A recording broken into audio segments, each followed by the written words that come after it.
Hello and welcome everyone. This is Alamin Rahman. You are watching the way of solution TWS এর সকলকে স্বাগত।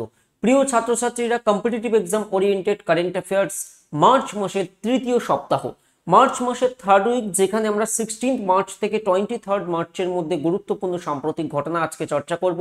অবশ্যই তোমরা এই কারেন্ট অ্যাফেয়ার্স 2024 সাল যারা এখনো রপ্ত করা শুরু করনি, অনেকটাই কিন্তু পিছিয়ে আছো।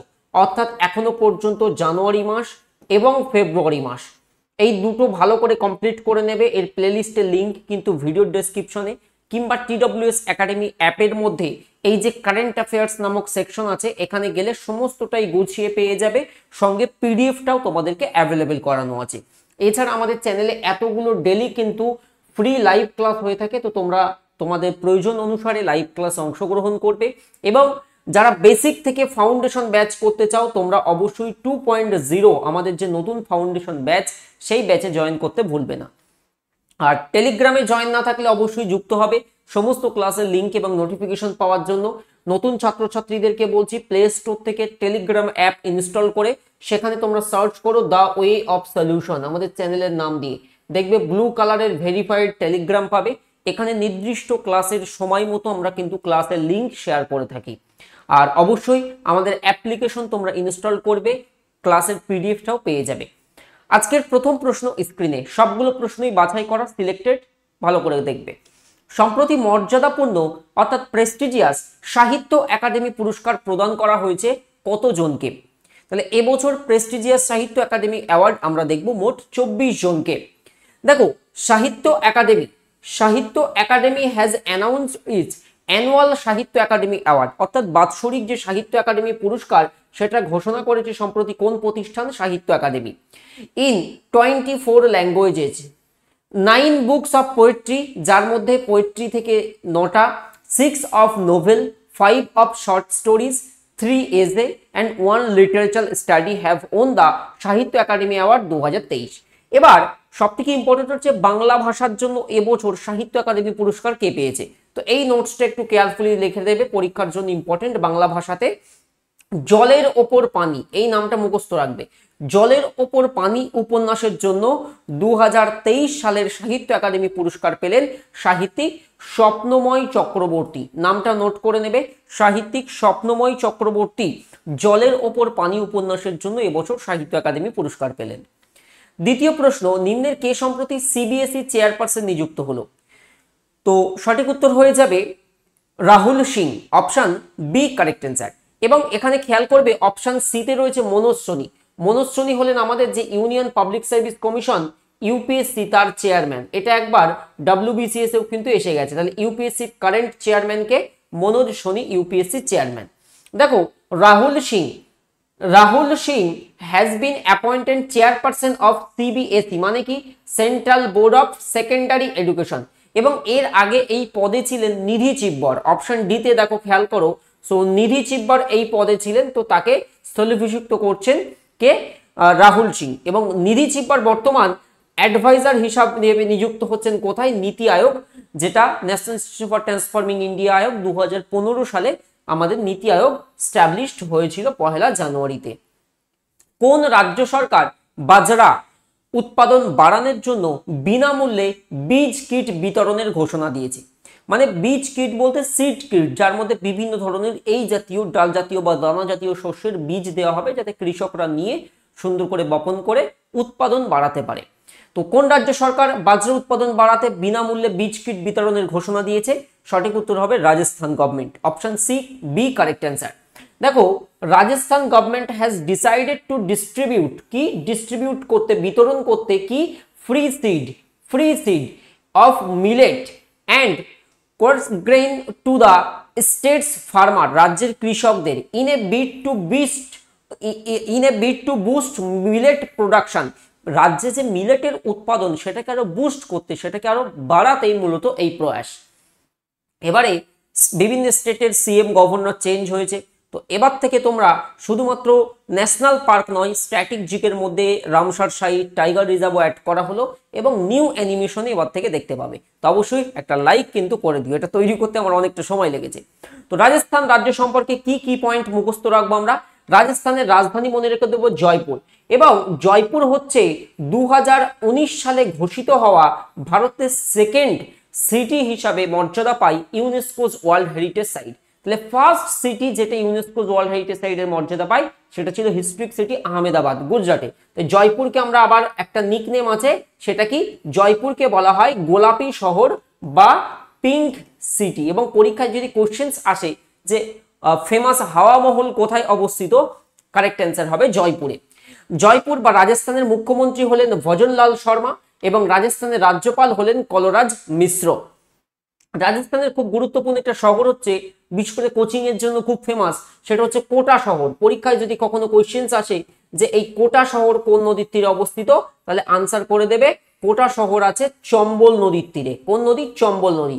এবং ইন টার্মস অফ এরিয়া, ক্ষেত্র হিসাবে রাজস্থান কিন্তু আমাদের কি না লার্জেস্ট স্টেট। জনসংখ্যার দিক দিয়ে কিন্তু উত্তরপ্রদেশ হচ্ছে আমাদের বৃহত্তম, but in terms of area অর্থাৎ যখনই ক্ষেত্র হিসাবে আসবে তাহলে রাজস্থান হচ্ছে সবচেয়ে আমাদের বড় রাজ্য। তো রাজস্থানে দেখো ডেজার্ট জাতীয় উদ্যান রয়েছে, কেওলাদেও জাতীয় উদ্যান ভেরি ইম্পর্টেন্ট, মুকুন্দরা হিল জাতীয় উদ্যান, রণথম্বর জাতীয় উদ্যান এবং সারিস্কা জাতীয় উদ্যান কোথায়? রাজস্থানে অবস্থিত। এরপর দেখো আমাদের যে ভারতীয় নৌবাহিনী আছে, তো নৌবাহিনীর যে হেডকোয়ার্টার অর্থাৎ নৌসেনা ভবন, ভারতীয় নৌবাহিনীর নিউলি বিল্ড হেডকোয়ার্টার, নবনির্মিত মানে কি নিউলি বিল্ড বা নিউলি কনস্ট্রাক্টেড আওয়ার ইন্ডিয়ান নেভির হেডকোয়ার্টার হচ্ছে নৌসেনা ভবন। এটা কে উদ্বোধন করেছেন সম্প্রতি? পরীক্ষায় অন্যভাবে আসতে পারে, এই নৌসেনা ভবন ভারতীয় নৌবাহিনীর নবনির্মিত সদর দপ্তরে এটা কোথায় অবস্থিত আসতে পারে? তো উদ্বোধন করেছেন আমাদের কেন্দ্রীয় প্রতিরক্ষা মন্ত্রী ডিফেন্স মিনিস্টার রাজনাথ সিং। দেখো এই নৌসেনা ভবন the newly constructed headquarter of the Indian navy, ভারতীয় নৌবাহিনীর নবনির্মিত সদর দপ্তর, লোকেটেড অ্যাট দিল্লি ক্যান্ট। এটা একটু খেয়াল রেখে দেবে কোন জায়গায় location. Was officially inaugurated by রক্ষা মন্ত্রী অর্থাৎ প্রতিরক্ষা মন্ত্রী রাজনাথ সিং। কোন রাজ্যের মুখ্যমন্ত্রী সম্প্রতি ভারতের প্রথম এলএনজি চালিত বাসের উদ্বোধন করলেন? দেখো তোমরা এই টার্মগুলো শুনে থাকবে, সিএনজি কিংবা এলপিজি, এগুলোর ফুল ফর্ম তো পরীক্ষাতে বিপুল পরিমাণে দিয়ে থাকে। তো কোন রাজ্যে প্রথম এমন ধরনের বাসের চাকা গড়াচ্ছে যেটা কি এলএনজি চালিত? তো সঠিক উত্তর হবে Maharashtra, option D correct answer. দেখো মহারাষ্ট্রের চিফ মিনিস্টার বর্তমান কে আছে? একনাথ শিন্ডে। তো তিনি সম্প্রতি ইনগ্রেট করেন ইন্ডিয়াস ফার্স্ট, বলা হচ্ছে ভারতের প্রথম এলএনজির ফুল ফর্মটা খেয়াল রাখো, লিকুইফাইড ন্যাচারাল গ্যাস পাওয়ার্ড বাস। তাহলে এলএনজি পাওয়ার্ড মানে এলএনজির উপরে বেস করে এই বাসটা চলবে এবং এটা Maharashtra state road transport corporation দ্বারা পরিচালিত হবে। মহারাষ্ট্র সম্পর্কে কি পয়েন্টগুলো একটু দেখে রাখি। রাজধানী হচ্ছে মুম্বাই। এরপরে দেখো মুখ্যমন্ত্রী হলেন একনাথ শিন্ডে, রাজ্যপাল হলেন রমেশ বৈস, ভেরি ইম্পর্টেন্ট। মহারাষ্ট্রের জাতীয় উদ্যানগুলোকে এক জায়গায় করা হয়েছে, কি কি? চান্দোলি আছে, কুগমাল আছে, নভেগাঁও আছে, পেঞ্চ জাতীয় উদ্যান। এবারে দেখো এছাড়া সঞ্জয় গান্ধী বরিভিলি জাতীয় উদ্যান আছে, তাডোবা জাতীয় উদ্যান আছে এবং একটা খুব গুরুত্বপূর্ণ টাইগার রিজার্ভ আছে যেটা পরীক্ষাতে দেয়, সহ্যাদ্রি টাইগার রিজার্ভ কোথায়? তাহলে সেক্ষেত্রে উত্তর হবে সহ্যাদ্রি টাইগার রিজার্ভ আছে আমাদের মহারাষ্ট্রে। এবং মহারাষ্ট্রের আরেকটা ফেমাস লেক হলো লোনার হ্রদ। তাহলে যদি কখনো প্রশ্ন আসে যে উল্কাপাতের ফলে সৃষ্ট হ্রদ নিম্নের কোনটা, উত্তর হবে লোনার হ্রদ। এবং লোনার হ্রদ কোথায় অবস্থিত? না আমাদের মহারাষ্ট্র রাজ্যে। মহারাষ্ট্রের রাজ্যে অর্থাৎ বম্বেতে 1853 সালে 1853-তে এটা অনেকবার পরীক্ষাতে এসছে, খেয়াল রেখে দেবে কোন দুই স্থানের মধ্যে? বম্বে টু থানে, এর মধ্যে ভারতের প্রথম প্যাসেঞ্জার ট্রেন বা যাত্রীবাহী ট্রেন চলাচল করে। পশ্চিমবঙ্গে বললে ঠিক এর পরের সালটা হবে, অর্থাৎ পশ্চিমবঙ্গ বললে আমরা কি মনে রেখে দেব? 1854। অনেকে 1900 করে দেয়, না 1900 তো এদিনের ঘটনা, 1854 সালে। এবং ডব্লিউবিসিএস এসেছিল পশ্চিমবঙ্গে কোন দুই স্থানের মধ্যে ট্রেন চলাচল করে ইস্টার্ন রেলওয়েতে বেসিক্যালি, তো এটা হচ্ছে আমাদের হাওড়া টু হুগলি। কিন্তু যদি মনে করো কোশ্চেন্স আসলো বলো ভারতের ফার্স্ট ইলেকট্রিক ট্রেন, তাহলে ইলেকট্রিক ট্রেন চলেছিল 1925-এ বম্বে ভিটি মানে ভিক্টোরিয়া টার্মিনাস আর কুল্লা হারবারের মধ্যে প্রথম বৈদ্যুতিক ট্রেন চলাচল করে 1925-এ। কনিষ্ঠতম ক্রিকেটার হিসাবে, কনিষ্ঠতম বলতে ইয়ংগেস্ট ক্রিকেটার, সবচেয়ে কম বয়সী ক্রিকেটারদের মধ্যে যিনি সম্প্রতি স্যার রিচার্ড হ্যাডলি পদক জিতলেন? নিউজিল্যান্ডের প্লেয়ার। সঠিক উত্তর হচ্ছে Rachin Rabindra. Option A correct answer. ভালো করে দেখো, Rachin Rabindra become the youngest recipient of sir Richard Hadlee medal. তাহলে এই যে মেডেল, এটা খুব তাৎপর্যপূর্ণ। তার কারণ কি, এই মনে রাখবে স্যার রিচার্ড হ্যাডলি পদক মূলত নিউজিল্যান্ডের বর্ষসেরা প্লেয়ারকে দেওয়া হয়, অর্থাৎ প্লেয়ার অফ দ্য ইয়ার হিসেবে যাকে নির্বাচিত করা হয় তাকে এই স্যার রিচার্ড হ্যাডলি পদক দেওয়া হয়। এবং এখনো পর্যন্ত যতজন প্রাপক আছে তার মধ্যে সবচেয়ে ইয়ংগেস্ট বা তরুণতম প্রাপক হলেন রচিন রবীন্দ্র। তো অপশন এ কারেক্ট অ্যান্সার, এবং তিনি হলেন এবছরের best mail cricketer of the year. প্রতি বছর কোন তারিখে পালিত হয় বিশ্ব জল দিবস? আমি তোমাদের ট্রিক শিখিয়ে দিয়েছি। মার্চ মাসের এই 3টে দিবস খুব ইম্পর্টেন্ট। কি কি? 21 মার্চ, 21শে বন, 22শে জল আর 23শে আবহাওয়া। আমার অনেক ছাত্রছাত্রী দেখে এভাবেও মনে রেখেছে। 21শে বন মানে আন্তর্জাতিক বন দিবস, 22শে আন্তর্জাতিক জল দিবস এবং 23শে হচ্ছে ওয়ার্ল্ড মেট্রোলজিক্যাল ডে অর্থাৎ বিশ্ব আবহাওয়া দিবস। তো কারেক্ট অ্যান্সার হচ্ছে অবশ্যই 22শে মার্চ। আবার যদি এপ্রিলে চলে যাও, 22 এপ্রিল, এটা WBP-তে এসছে। ওয়ার্ল্ড আর্থ ডে বা বিশ্ব ধরিত্রী দিবস হচ্ছে 22শে এপ্রিল। দেখো, ওয়ার্ল্ড ওয়াটার ডে অর্থাৎ বিশ্ব জল দিবস কবে হয়? 22nd of March every year since 1993, 1993 সাল থেকে এটা পালিত হচ্ছে। এবং 2024 এডিশন মানে এবছরের যদি আমরা থিম দেখি, এবছরের থিমের মেইন ফোকাস হচ্ছে water for prosperity and piece. এবছরের থিম 2024 সালের WPL ওমেন্স প্রিমিয়ার লিগ, যেমন IPL হয় ইন্ডিয়ান প্রিমিয়ার লিগ, এবং IPL এর প্রথম সংস্করণ শুরু হয়েছিল 2008 সালে। তাহলে বলো IPL 2024 কততম সংস্করণ হচ্ছে? চটপট কমেন্ট করো। সবাই তো IPL দেখছো, এন্ড তোমার পছন্দের IPL দলের নাম কি এবং তুমি কি প্রেডিক্ট করছো যে এবছর কোন IPL দল জয়ী হবে? চটপট কমেন্ট করো। তাহলে 2024 সালে WPL বা ওমেন্স প্রিমিয়ার লিগ বা মহিলাদের যে প্রিমিয়ার লিগ হলো, টাটা কিন্তু টাইটেল স্পন্সর। যেমন এবছরের IPL এর টাইটেল স্পন্সরও কিন্তু টাটা, যেমন টাটা IPL। এর আগে আমরা ছোটবেলায় দেখতাম ড্রিম ইলেভেন তো এবারে মানে আগে হতো DLF IPL, তারপরে ভিভো IPL, এখন কি হচ্ছে? Tata IPL। তাহলে WPL বা মহিলা প্রিমিয়ার লিগ টাইটেল জিতেছে কোন দল? সঠিক উত্তর হবে রয়্যাল চ্যালেঞ্জার্স ব্যাঙ্গালোর। RCBর প্রচুর ফ্যান বেস এবং ICC যে মেইনস দল সেখানে আমরা জানি কিং কোহলি, বিরাট কোহলি খেলেন। কিন্তু এবছর যেন কেমন একটা বিষয় হয়ে গেল, যেন একটা জেনারেশন চেঞ্জ হয়ে গেল। মানে কি ঘটনা? MS ধোনি নেই, RCBর ক্যাপ্টেন, ওদিকে রোহিত শর্মা, এদিকে বিরাট কোহলি, তাই না? আমার থেকে আরো বেশি খবর তোমরা জানবে, কমেন্ট করো। তো এবারে কে কে চাও RCB জয়ী হোক তোমরা চটপট কমেন্ট করো, দেখি কতজন ফ্যান আছে। তো দেখো ঘটনাটা কি মনে রাখতে হবে, the Royal Challengers Bangalore clinched victory, এবং তারা জিতে নিল। কি কারণ? এর আগের বার এটা কিন্তু এই WPL এর সেকেন্ড এডিশন হচ্ছে। WPL এর সেকেন্ড এডিশন, এর আগের এডিশন ফার্স্ট এডিশনটা কিন্তু মুম্বাই জেতে, মুম্বাই ইন্ডিয়ান্সই জয়ী হয়। তো মনে রেখে দেবে এই ওমেন্স প্রিমিয়ার লিগ বা WPL দিল্লি ক্যাপিটালসের সঙ্গে ফাইনাল হয়েছিল এবং তারা জিতে নেয়। অর্থাৎ রয়্যাল চ্যালেঞ্জার্স ব্যাঙ্গালোর দিল্লি ক্যাপিটালসকে হারিয়ে টাটা WPL এর দ্বিতীয় মৌসুমে মানে ফার্স্ট এডিশন এর আগের বার হয়, এবারে দ্বিতীয়, প্রথম শিরোপা অর্থাৎ RCB এই ফার্স্ট টাইম জিতলো।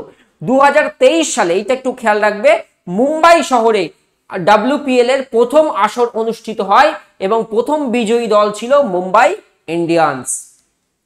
IPL থেকে কোশ্চেন আসে কিন্তু পরীক্ষাতে। North east games 2024 third edition কোথায় শুরু হচ্ছে? কারেক্ট অ্যান্সার হবে Nagaland. Option C right answer. দেখো ইন নাগাল্যান্ডে থার্ড এডিশন, তৃতীয় সংস্করণ অফ নর্থ ইস্ট উত্তর পূর্ব ভারতের যে গেমস 2024 কিক স্টার্ট শুরু হচ্ছে একটা সুন্দর ওপেনিং সেরিমনির মাধ্যমে। নাগাল্যান্ডের chief minister Neiphiu Rio officially declared the open of third north east game. এবারে যে কটা নর্থ ইস্টের স্টেট আসবে, যেহেতু 28টা রাজ্য 8টা ইউটি, সব ক্যাপিটালগুলো মুখস্থ রাখবে। স্পেশালি WBPর ক্ষেত্রে আমরা দেখেছি লাস্ট কয়েক বছরে যে কটা ক্যাপিটাল এসছে মূলত ইস্ট ইন্ডিয়ার রাজ্যগুলো, ইস্টার্ন পার্টের স্টেট কিংবা নর্থ ইস্টের স্টেটের থেকে খুব বেশি মাত্রায় ক্যাপিটাল জানতে চেয়েছে, এবং ইউটি থেকে। তো নাগাল্যান্ড খেয়াল রাখবো, রাজধানী কি হয়ে যাবে? কোহিমা। নাগাল্যান্ডের রাজধানী কি? কোহিমা। মুখ্যমন্ত্রী নেফিউরিও, রাজ্যপাল হলেন লা গণেশন। অ্যানিমেশনটা কেমন কমেন্ট করবে। তো নাগাল্যান্ডে রয়েছে ইনট্যাঙ্কি জাতীয় উদ্যান, এটা পরীক্ষাতে আসে। এরপরে দেখো 2024 সালে যে প্যারিস অলিম্পিক, লাস্ট বার যে অলিম্পিকটা হলো ওটা ছিল কবে? 4 বছর অন্তর সামার অলিম্পিক। তাহলে 2020 অলিম্পিক কোথায় হলো? Tokyo Olympic. এবং টোকিও অলিম্পিকে ভারতের পদক সংখ্যা কত ছিল? মেডেল ট্যালি ছিল আমাদের 7টা। এরপর 2024 চলছে। 2024 সালের যে প্যারিস অলিম্পিক হবে, যদি কোশ্চেন্স আছে যে 2024-এর অলিম্পিক কোথায় হবে? Paris, France. তাহলে 2024 সালের প্যারিস অলিম্পিকে ভারতের পতাকাবাহী মানে কি? ফ্ল্যাগ ব্যারিয়ার, এটা কোশ্চেন আসে। তাহলে ফ্ল্যাগ ব্যারিয়ার হবেন কে? সঠিক উত্তর হচ্ছে শরৎ কমল। তোমরা পড়েছো না এর আগের বারে যে ওই মেজর ধ্যানচাঁদ খেলরত্ন অ্যাওয়ার্ড কে জিতলো? টেবিল টেনিস প্লেয়ার শরৎ কমল অচিন্ত, পড়েছিলে। কারণ এবারের ওই যে সাত্বিক সাইরাজ, রামকি রেড্ডি এবং চিরাগ, তারা পেয়েছে। দেখো টেবিল টেনিস প্লেয়ার শরৎ কমল, তাহলে শরৎ কমল কিসের সঙ্গে যুক্ত? মুখস্থ রাখবে, table tennis player. Will be the flag barrier in Paris Olympic 2024 সালের প্যারিস অলিম্পিকে ভারতের পতাকাবাহী হবেন প্রবীণ টেবিল টেনিস খেলোয়াড় শরৎ কমল অচিন্ত। তো রাইট অ্যান্সার হচ্ছে অপশন সি। IREDA কবে সম্প্রতি তার 38তম প্রতিষ্ঠাতা দিবস করেছে? সঠিক উত্তর দেখো, এটার ফুল ফর্ম আসে, Indian renewable energy development agency. তার 38তম 38 ফাউন্ডেশন ডে, ফাউন্ডেশন ডে মানে কি? প্রতিষ্ঠাতা দিবস। কবে হলো? 11ই মার্চ 2024। Making a significant milestone on its journey towards fostering renewable energy development in India. তো ভারতে এই যে রিনিউয়েবল এনার্জি ডেভেলপমেন্টের পিছনের ভূমিকা ইম্পর্টেন্ট। তো এর প্রতিষ্ঠাতা দিবস সম্প্রতি 11ই মার্চ 38তম প্রতিষ্ঠাতা দিবস হয়েছে। নিম্নের কাকে সম্প্রতি 2024 সালের জন্য সঙ্গীতা কলানিধি পুরস্কার প্রদান করা হয়েছে? সঠিক উত্তর কি হবে? সঠিক উত্তর হবে TM কৃষ্ণা। নোট করে নেবে। So renowned Carnatic singer TM Krishna has been conferred the Sangita Kalanidhi for 2024 এর জন্য সঙ্গীতা কলানিধি পুরস্কার তিনি পেলেন। দেখো, এবং এটা যেমন হলো সঙ্গীতা কলানিধি পুরস্কার, তেমনি আরেকটা আছে, সেটা হলো নৃত্য কলানিধি পুরস্কার। এটা কে পেলেন? এটা পেলেন মোহিনীঅট্টম এর একজন মোহিনীঅট্টম কোথাকার? কোশ্চেন আসলে কেরালা, কারণ মনে রেখে দেবে কথাকলি মোহিনীঅট্টম হচ্ছে কেরালা। এক্সপোনেন্ট এই নীনা প্রসাদ। তাহলে যেমন সঙ্গীতা কলানিধি পুরস্কার পেলেন TM কৃষ্ণা, আর নীনা প্রসাদ পেলেন কি? নৃত্য কলানিধি পুরস্কার।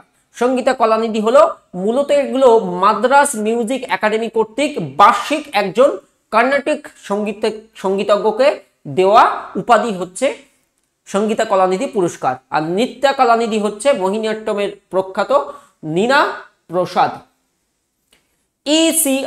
ECI কে সংক্ষেপে লেখা হয়েছে, মানে কি? ইলেকশন কমিশন অফ ইন্ডিয়া, ভারতের যে নির্বাচন কমিশন আছে, তাই না? তাহলে ECI সম্প্রতি নিম্নের কাকে নির্বাচন কমিশনের জাতীয় PWD আইকন ঘোষণা করলো? মানে কি? সঠিক উত্তর হবে শীতল দেবী। দেখো, আমাদের যে নির্বাচন কমিশন আছে, ইলেকশন কমিশন অ্যানাউন্সড করেছে para archer and Arjuna awardee, Arjun পুরস্কার প্রাপ্ত কে? Sheetal Devi as its national PWD icon. Arjun পুরস্কার জয়ী প্যারা তীরন্দাজ শ্রীমতী শীতল দেবী নির্বাচন কমিশনের জাতীয় PWD আইকন হলো। এখান থেকে যে প্রশ্ন পরীক্ষাতে আসবে সেটা হলো, বর্তমান আমাদের মুখ্য নির্বাচন কমিশনার কে আছেন? রাজীব কুমার। আরো দুজন নির্বাচন কমিশনার থাকেন, রিসেন্টলি চেঞ্জ হয়েছে, নাম দুটো মুখস্থ করে নেবে। একজন হলেন জ্ঞানেশ কুমার, অপরজন হলেন সুখবীর সিং সান্ধু। মনে থাকবে। চলো এগিয়ে যাই পরবর্তী প্রশ্নে। জনহিতকর কাজের জন্য কে PV নরসিংহ রাও মেমোরিয়াল অ্যাওয়ার্ডে ভূষিত হলেন? সঠিক উত্তর হবে কি? রতন টাটা।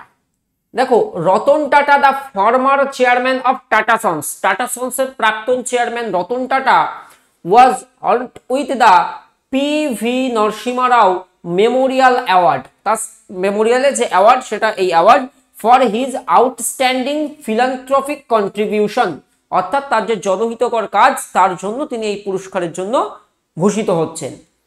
2024 সালের এই যে লোকসভা ইলেকশনের ডেট ঘোষণা হয়েছে আমরা সবাই দেখেছি।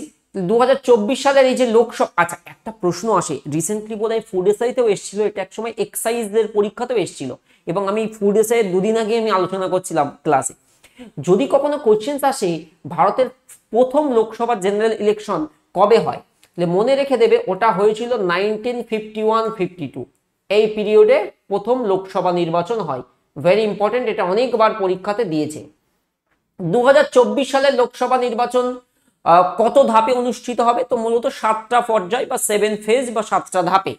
দেখো the Lok Sabha election 2024 will be conducted in 7 phase, 7টা ফেজে, এবং লাস্ট যে লোকসভাটা হচ্ছে গঠন ছিল সেটা হচ্ছে 17তম, আর এই যে এটা হচ্ছে অষ্টদশ বা 18তম।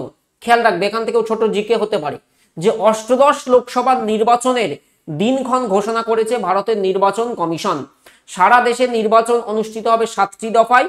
প্রসঙ্গত উল্লেখ্য, দেশের যে সপ্তদশ মানে 17th লোকসভার মেয়াদ শেষ হচ্ছে এবছরের 16ই জুন, আর অষ্টদশ লোকসভার নির্বাচন শুরু হচ্ছে। ভারতীয় সেনাবাহিনী এবং কোন দেশের বাহিনীর মধ্যে যৌথ সামরিক মহড়া লামিত্তি 2024 এর 10ম সংস্করণ শুরু হচ্ছে? সঠিক উত্তর হবে সেসেলস। দেখো এটা হচ্ছে 10th এডিশন, 10ম সংস্করণ চলছে। জয়েন্ট মিলিটারি এক্সারসাইজ, যৌথ সামরিক মহড়া লামিত্তি 2024 between Indian army and Seychelles defence force, এবং এই যে জয়েন্ট এক্সারসাইজ এটা এই সেসেলসেই হচ্ছে। 18 থেকে 27 মার্চ 2024 মধ্যে আয়োজিত হবে। সম্প্রতি প্রসার ভারতীর চেয়ারম্যান নিযুক্ত করা হয়েছে কাকে? সঠিক উত্তর হবে Navneet Kumar Sehgal. Retired IAS officer Navneet Kumar Sehgal appointed as the chairman of Prasar Bharati. জাতীয় প্যারা ব্যাডমিন্টন চ্যাম্পিয়নশিপ কোথায় অনুষ্ঠিত হবে? ন্যাশনাল প্যারা ব্যাডমিন্টন চ্যাম্পিয়নশিপ জামশেদপুরে। Option number C correct answer. National para badminton championship will be held in Jamshedpur, very important. এবং এখানে বলা হচ্ছে over 300 para athletes from across India will compete in the 4-day national para badminton চ্যাম্পিয়নশিপে। বলা হচ্ছে কম বেশি 300 আমাদের প্যারা অ্যাথলেটিক্সরা পার্টিসিপেট করবে। ভারত বাংলাদেশ পর্যটন মেলা এটা কোথায় আয়োজিত হয়েছিল? সঠিক উত্তর ঢাকাতে। এই ঢাকা হলো বাংলাদেশের ক্যাপিটাল সিটি এবং এর রাজধানী হচ্ছে ঢাকা, আর কারেন্সি হচ্ছে বাংলাদেশি টাকা। দেখো একটা seminar on India Bangladesh tourism fair organised in Dhaka. The high commission organised the event in collaboration with India Bangladesh Chamber of Commerce and Industry and Bangladesh Outbound Tour Operators Association এর সঙ্গে যুক্ত হয়ে মূলত এই সেমিনারটা আয়োজন করা হয় কোথায়? ঢাকাতে। কোন রাজ্যের রাজ্যপাল পদ থেকে তামিলসাই সৌন্দররাজন পদত্যাগপত্র প্রেরণ করেছেন? তো ঘটনাটা খুব ইম্পর্টেন্ট, নোট করে নেবে। তামিলসাই সৌন্দররাজন ছিলেন আমাদের নবনির্মিত রাজ্য। 2014 সালে ভারতের 29তম রাজ্য হিসেবে আত্মপ্রকাশ করে তেলেঙ্গানা। সেই তেলেঙ্গানার বর্তমান রাজ্যপাল ছিলেন এই তামিলসাই সৌন্দররাজন। সঠিক উত্তর হবে তেলেঙ্গানা। তেলেঙ্গানার রাজ্যপাল পদ থেকে তিনি ইস্তফা দিয়েছেন। Tamilisai Soundararajan resigned the governor of Telangana, এবং তিনি শুধুমাত্র তেলেঙ্গানা রাজ্যপাল ছিলেন না, আরো একটা পদে ছিলেন, সেটা হচ্ছে lieutenant governor of Puducherry. Puducherry lieutenant গভর্নরও ছিলেন। তো এই দুই পদ থেকে তিনি বর্তমানে ইস্তফা দিয়েছেন। আসবো পরের কোশ্চেনে, তার আগে একটু ছোট করে দেখে রাখো আমাদের যে নতুন ব্যাচ শুরু হয়েছে এই ব্যাচের সুবিধাটা কি। প্রিয় ছাত্রছাত্রী অনেকে আছো নতুন করে শুরু করেছো, বা অনেকে দু একবার পরীক্ষা দিয়েছো সফলতা পাওনি। যদি ফাউন্ডেশন বা বেসিক ক্লিয়ার না থাকে তাহলে কিন্তু খুব মুশকিল। আমাদের এমনি প্রচুর স্টুডেন্ট, লটস অফ স্টুডেন্ট পড়াশোনা করে, প্রচুর সাকসেস স্টোরিও আসে আমাদের চ্যানেলে, খুঁজে দেখবে সবচেয়ে বেশি সাকসেস স্টোরি আমাদের চ্যানেলেই আছে। তো ঘটনা হলো এই ব্যাচে তুমি যদি জয়েন করো আর যদি ভালো করে পড়ো, নিজেকে তো পড়তে হবে কারণ পরীক্ষার দিন তো আমি যাব না, তো যদি ভালো করে পড়ো আর আমার টিমের সবাই যদি ভালো করে ক্লাস করাচ্ছেন সেইগুলো মন দিয়ে ফোকাস করো, সিলেবাস খুব সুন্দর করে শেষ হয়ে যাবে এবং ভালো করে প্র্যাকটিস করতে পারবে। সমস্ত সিলেবাসের অনুযায়ী ক্লাস, অল সাবজেক্টের সপ্তাহে 6 দিন টানা ক্লাস, লাইভ ক্লাস মিস করলে রেকর্ডেড, অভিজ্ঞ শিক্ষক পাত্র দীর্ঘদিন ধরে পড়াচ্ছেন, প্রতিটি ক্লাসের যে এরকম পিপিটি নোট তোমরা পেয়ে যাবে। আমাদের ব্যাচের প্রাইস কত? 1399। আমাদের অনেকগুলো ক্লাস যায়, যদি কারোর এটাও অ্যাফোর্ড করতে অসুবিধা হয় আমাদের 1 নম্বর ব্যাচ নেবে। এটা হচ্ছে আমাদের 2 নম্বর ব্যাচ, 2 নম্বর ব্যাচ, এটা লাইভ ব্যাচ, এটা এখন চলছে। অনেকে ফোন করেছে নতুন ব্যাচ কবে শুরু হবে, আমরা সপ্তাহে সপ্তাহে ব্যাচ শুরু করি না। এই ব্যাচটা শুরু হয়েছে 5 মাসের ব্যাচ, আর 12 মাস ভ্যালিডিটি পাবে। তো ফেব্রুয়ারির 15 তারিখ থেকে শুরু হয়েছে, তার মানে 5 মাস চলবে, তারপর আবার নতুন ব্যাচের জন্য তুমি খোঁজ করবে। গুগল প্লে স্টোর থেকে আমাদের TWS একাডেমি অ্যাপ ইনস্টল করে সরাসরি ভর্তি হও। আর যারা ব্যাচের স্টুডেন্ট আছো তোমরা খেয়াল করবে তোমাদের কারেন্ট অ্যাফেয়ার্স জিকেজিএস ফোল্ডারের মধ্যে জানুয়ারি মাসের যে পিডিএফ এটা আপলোড করে দেওয়া হয়ে গেছে, ভালো করে পড়বে। ফেব্রুয়ারি মাসের পিডিএফও প্রোভাইড করে দেওয়া হয়ে গেছে। যারা ব্যাচের স্টুডেন্ট নও তোমাদের জন্য এগুলোর মান্থলি ফি হচ্ছে ম্যাগাজিনের ইবুকের 23 টাকা করে।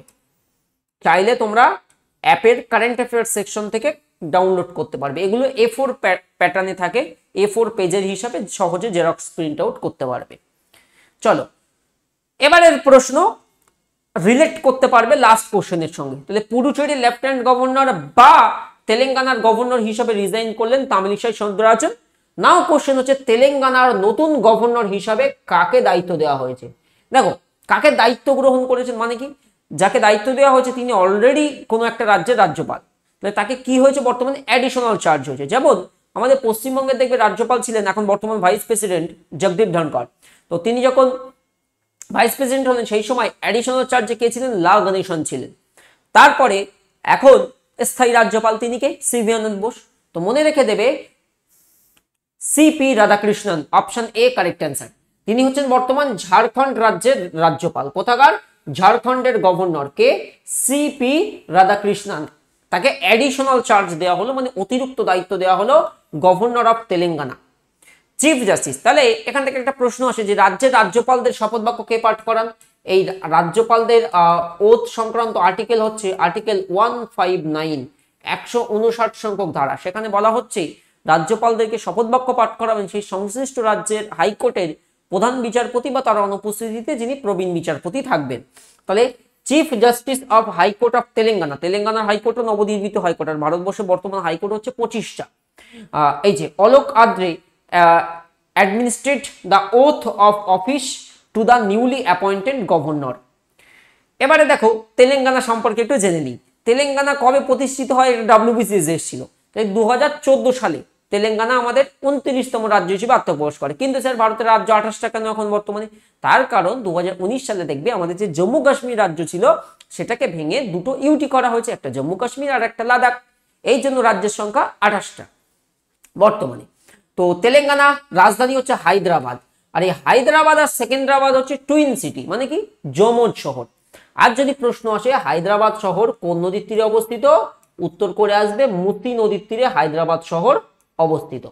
হায়দ্রাবাদের তাহলে তেলেঙ্গানার মুখ্যমন্ত্রীটাও চেঞ্জ হয়েছে, মনে রেখে দেবে। রেবন্ত রেড্ডি হলো তেলেঙ্গানার বর্তমান মুখ্যমন্ত্রী, আর তেলেঙ্গানার তাহলে অ্যাডিশনাল চার্জে রাজ্যপালকে সিপি রাধাকৃষ্ণন। তেলেঙ্গানায় রয়েছে কাসুব্রহ্মানন্দ রেড্ডি জাতীয় উদ্যান, মহাবীর হরিণা বনস্থলী জাতীয় উদ্যান, মৃগবনী জাতীয় উদ্যান এবং কাওয়াল এবং আমরাবাদ টাইগার রিজার্ভ। যদি কোশ্চেন্স আসে তাহলে এটা কোথায়? এটা হচ্ছে তেলেঙ্গানাতে। তাহলে কি Kawal and Amrabad tiger reserve, tiger reserve কিন্তু কোথায়? তেলেঙ্গানাতে। এটা হচ্ছে ভুটানের highest civilian award. The order of the Druk Gyalpo, ভুটানের সর্বোচ্চ নাগরিক সম্মান পেলেন কে সম্প্রতি? সঠিক উত্তর হচ্ছে আমাদের প্রধানমন্ত্রী Shri Narendra Modi, option A correct answer. Hour prime minister Narendra Modi was conferred the order of the Druk কল্প, ভুটানস হাইয়েস্ট সিভিলিয়ান ডিকোটেড। অর্থাৎ এটা হচ্ছে ভুটানের সর্বোচ্চ নাগরিক সম্মান পেলেন আমাদের দেশের প্রধানমন্ত্রী। মনে রাখবে ভারত তার নাগরিকদের হাইতি থেকে ডোমিনিকান প্রজাতন্ত্রে সরিয়ে নিতে কোন অপারেশন শুরু করেছে? সঠিক উত্তর কি হবে?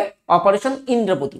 তো বিভিন্ন সময় বিভিন্ন কারণে আমাদের এরকম বিভিন্ন রেস্কিউ অপারেশন করা হয়, যেগুলো বিভিন্ন অপারেশন নামে নামকরণ করা হয়। একটা এক্সাম্পল দিই বুঝতে পারবে, একটা এক্সাম্পল রাখা হয়েছে। এক্সাম্পল কিরকম? অপারেশন গঙ্গা, ভেরি ইম্পর্টেন্ট এবং এগুলো এসএসসির পরীক্ষাতে খুব দেয়। অপারেশন গঙ্গা কি জন্য লঞ্চ করা হয়েছিল? For evacuation of Indian nationals from Ukraine. তাহলে ওই যে যুদ্ধ পরিস্থিতির সময় তৈরি হয়, সেই সময় ভারতীয় নাগরিকদের ইউক্রেন থেকে ফিরিয়ে আনার জন্য লঞ্চ করা হয়েছিল অপারেশন গঙ্গা। সিমিলারলি ইন্ডিয়া শুরু করেছে অপারেশন কি Indravati, to evacuate its nationals from Haiti to the Dominican Republic. মনে রেখে দেবে এখন অপারেশন ইন্দ্রাবতী। বিনয় কুমার কোন দেশে ভারতের পরবর্তী রাষ্ট্রদূত হিসাবে নিযুক্ত হয়েছেন? সঠিক উত্তর হচ্ছে রাশিয়ান ফেডারেশনে বেসিক্যালি। তো বিনয় কুমার প্রেজেন্টলি অ্যাম্বাসাডার আছেন মায়ানমারে, তো তাকে অ্যাপয়েন্ট করা হয়েছে next ambassador of India to the Russian federation. And যদি কোনো কোয়েশ্চেন্স আছে, বড় কান্ট্রি কি? রাশিয়া সবচেয়ে বড়। প্রতি বছর কোন তারিখে পালিত হয় আন্তর্জাতিক বন দিবস? তাহলে 21শে বন, 22শে জল, 23শে আবহাওয়া। তো এই প্রশ্নের কারেক্ট অ্যান্সার কি হবে? আমাদের 21শে মার্চ। দেখো এভরি ইয়ার অন 21 মার্চ হচ্ছে আমরা কি ইন্টারন্যাশনাল ডে অফ ফরেস্ট হিসাবে উদযাপন করি বা আন্তর্জাতিক বন দিবসও বলে। Important of forest and trees for our biodiversity, আমাদের জীববৈচিত্র্যের জন্য ট্রি অ্যান্ড ফরেস্টের যে কন্ট্রিবিউশন কত, সেটাই মূলত ফোকাস করা হয়। এবছরের যদি ইন্টারন্যাশনাল ডে অফ ফরেস্ট 2024-এর থিম দেখি, সেটা হচ্ছে forest and innovation, new solution for a better world. Forest and innovation, new solution for a better world. প্রতি বছর কোন তারিখে পালিত হয় বিশ্ব ডাউন সিনড্রোম দিবস? সঠিক উত্তর কিন্তু এটা মনে রেখে দেবে, এই 21শে মার্চ হচ্ছে আবার ডাউন সিনড্রোম দিবস। এটা একটা গ্লোবাল ক্যাম্পেইন হয় ডাউন সিনড্রোম সম্পর্কে অ্যাওয়ারনেস ক্রিয়েট করার জন্য। অ্যান্ড এবছরের থিম হচ্ছে এন্ড দ্য স্টিরিওটাইপস। F1 মানে কি? Formula 1 Saudi Arabian grand prix জিতেছেন কে সম্প্রতি? রেডবুলের ম্যাক্স ভেস্টাপেন। দেখো রেডবুলসের Max Verstappen wins the 2024 Saudi Arabian formula 1 grand prix. এই ফর্মুলা 1 কে সংক্ষেপে F1ও লেখা হয়। ওয়ার্ল্ড হ্যাপিনেস রিপোর্ট তো টানা বোধহয় 7 বারের মাথায় ফিনল্যান্ড হচ্ছে আবারও বিশ্বের সুখী দেশ। মানে আমাদের ইন্দোর যেমন ক্লিনেস্ট সিটি হয় বছর বছর, হয় না মধ্যপ্রদেশে ইন্দোর। সিমিলারলি যদি কখনো কোয়েশ্চেন্স আসে এমনি কোথাও সচরাচর জিকে কুইজ হচ্ছে, মনে করো কোয়েশ্চেন্স দিয়ে দিল যে বলো সবচেয়ে ক্লিনেস্ট সিটির নাম কি, তাহলে উত্তরও এই ক্লিনেস্ট সিটি কেন, সুখী দেশ কোনটা, তাহলে উত্তর হবে ফিনল্যান্ড। ফিনল্যান্ডের ক্যাপিটাল সিটি হচ্ছে হেলসিঙ্কি। ওয়ার্ল্ড হ্যাপিনেস রিপোর্ট 2024 অনুসারে বিশ্বের সবচেয়ে সুখী দেশ কোনটি? সঠিক উত্তর হচ্ছে ফিনল্যান্ড। তাহলে Finland ranked the happiest country in the world again. বিশ্বের সবচেয়ে সুখী দেশের তালিকায় আবারও ফিনল্যান্ড, ফলোড বাই তারপর হচ্ছে Denmark, Iceland, Sweden, according to এটা হচ্ছে ওয়ার্ল্ড হ্যাপিনেস রিপোর্ট 2024 অনুসারে। ভারতের র্যাঙ্ক হচ্ছে 126 আউট অফ 143 কান্ট্রির মধ্যে। 2023 সালের জন্য সরস্বতী সম্মানের জন্য নির্বাচিত হয়েছে কে সম্প্রতি? সঠিক উত্তর মনে রেখে দেবে Prabha Varma, very important. So renowned poet প্রখ্যাত কবি কে Prabha Varma has been selected for the Saraswati Samman for the year 2023 for his work in Malayalam language. Malayalam ল্যাঙ্গুয়েজে মূলত এই প্রভা বর্মার মালায়ালাম কবিতা রৌদ্র সদ্বিকম, এই যে রৌদ্র সদ্বিকম, যেটা মর্যাদাপূর্ণ সরস্বতী সম্মান পুরস্কার জিতেছে, পরীক্ষাতে অনেকবার দিয়েছে। নিম্নের কে সম্প্রতি মহারাষ্ট্র গৌরব পুরস্কারে সম্মানিত হয়েছে? একটা তোমরা নাম শুনবে মহারাষ্ট্র ভূষণ পুরস্কার, আর এটা হচ্ছে মহারাষ্ট্র গৌরব। সঠিক উত্তর হচ্ছে doctor Uma Rele. So renowned Indian dancer doctor Uma Rele with the Maharashtra Gaurav award. তাহলে মহারাষ্ট্র গৌরব অ্যাওয়ার্ডে তিনি কিন্তু সম্প্রতি সম্মানিত হয়েছেন। এবারে দেখো বিভিন্ন সরকারি চাকরির পরীক্ষার প্রস্তুতির জন্য তোমরা আমাদের main channel the way of solution এবং আমাদের আরো একটা চ্যানেল TWS একাডেমি সাবস্ক্রাইব করতে ভুলো না। রেগুলার কিন্তু প্রচুর অধ্যায়ভিত্তিক ক্লাস হচ্ছে TWS একাডেমিতে। সায়েন্স ক্লাস এর আগের বার কেপিতে 40টার মধ্যে 15টা সায়েন্সের জিকে ছিল, মিলিয়ে নিও। আমাদের অ্যাপে অল প্রিয় হিউতে প্রশ্ন দেওয়া আছে। তো সায়েন্স ক্লাস ব্যাচের স্টুডেন্ট যারা ডালটন স্যার বা মিনাজ স্যার যেভাবে করাচ্ছেন করো, অ্যান্ড ইউটিউবেও একটা দুটো ক্লাস দেওয়া হচ্ছে। আর নতুন দর্শকরা অবশ্যই the way of solution subscribe করে নেবে, প্লেলিস্ট সেকশনে যাবে। আচ্ছা একটা কথা বলে দিই, যাদের মনে হচ্ছে যে একটু বেসিক ক্লিয়ার হয়ে গেছে তুমি এখন কি করবে, খুব মন দিয়ে শোনো কথাটা। যাদের মনে হচ্ছে যে তোমার বেসিক যে কনসেপ্ট, কারণ আমাদের যে সাফল্যের সিঁড়ি তার মূল হচ্ছে বেসিক কনসেপ্ট অ্যাকোয়ার করা। যখনই বেসিক কনসেপ্ট ক্লিয়ার করতে হবে তখন তোমার কাজ হবে প্র্যাকটিস অ্যান্ড প্র্যাকটিস। তাহলে এই প্র্যাকটিসের জন্য তুমি কতগুলো সোর্স বলে দিচ্ছি, খুব মন দিয়ে শোনো। ওই প্র্যাকটিস মানে একটা প্রশ্ন 4টে অপশন, এইটা কারেক্ট অ্যান্সার দেখে চলে গেলাম, এমন করলে লাভ হবে না। প্র্যাকটিসের জন্য তুমি যদি ডাব্লিউবিপি কেপি টার্গেট হয় তাহলে অল ডাব্লিউবিপি কেপির পিওয়াইকিউ তোলো। আচ্ছা এটা আমাদের অ্যাপেই তুমি অল পিওয়াইকিউ পরপর সাল অনুযায়ী দেওয়া আছে। আর একটা ঘোষণা তোমাদেরকে ছোট করে আজকে দিয়ে রাখি, তোমরাও জেনে খুশি হবে। ডাব্লিউবিপি কেপির অল পিওয়াইকিউ এর যে আনসার তো ভাই ইন্টারনেট সার্চ করলেই সব পেয়ে যাবে, ওটা না, দরকার এক্সপ্লেনেশন, কারণ সেই কোশ্চেনটা রিপিট হবে এই চান্স কম, বাট সেটার মতো অন্য কোশ্চেন হবে এই চান্সটা বেশি। তো অল ডাব্লিউবিপি কেপির পিওয়াইকিউ এর উপরে আমি ইবুক রেডি করছি। হার্ড কপি বইও হতে পারে, মানে প্রিন্ট বইও হতে পারে, জানি না এখনো কি সিদ্ধান্ত নেবে টিম। তো আমার কন্টেন্ট রেডির কাজ চলছে, এক একটা কোশ্চেন্সে কতটা করে যে এক্সপ্লেনেশন যাবে সেটা আমি জানি। রেডি হয়ে আসুক, তোমাদেরকে দেখাবো কত তথ্য সমৃদ্ধভাবে সাজানো হচ্ছে। তো প্র্যাকটিসের জন্য এটা করো। আচ্ছা এরপরে যে কোনো প্র্যাকটিস সেট সলভ করো, অথবা যে কোনো জায়গায় প্র্যাকটিস ব্যাচ জয়েন করো। আমাদেরও যে প্র্যাকটিস ব্যাচ আছে কেপি টাইমে করিয়েছি, সেই প্র্যাকটিস ব্যাচ থেকে প্র্যাকটিস করলেও হবে। আর কি করবে, ডাব্লিউবিসিএস, হ্যাঁ শুনে কষ্ট পেও না, ডাব্লিউবিসিএস এর প্রিলিমসের জিকে তো হয় না, ওদের জিএস থাকে, ওই জিকে জিএস কোশ্চেন গুলোকে প্রিভিয়াস ইয়ার কোশ্চেন হিসেবে প্র্যাকটিস করো। এইগুলো ততদিন করবে যতদিন পর্যন্ত না পরীক্ষা আসছে, ততদিন পর্যন্ত এরকম মিক্স প্র্যাকটিস চলবে। আর সঙ্গে সঙ্গে কি থাকবে, ডেইলি রিভিশন। আচ্ছা যারা এত কিছু করতে পারবে না, সহজে আমি 2-3টে প্লেলিস্ট সাজেস্ট করে দিচ্ছি, যে প্লেলিস্টগুলো দেখলে জিকে ইমপ্রুভ হবে। সেটা হচ্ছে সবার প্রথম TWS একাডেমিতে। অনেকে বলে স্যার ফ্রিতে একটু অধ্যায় ভিত্তিক হবে না, আছে করানো, তোমাকে একটু খুঁজতে হবে, তোমার বাড়ি গিয়ে আমি পার্সেল করে দিয়ে আসবো, কত দুষ্টুটা খুঁজবে না।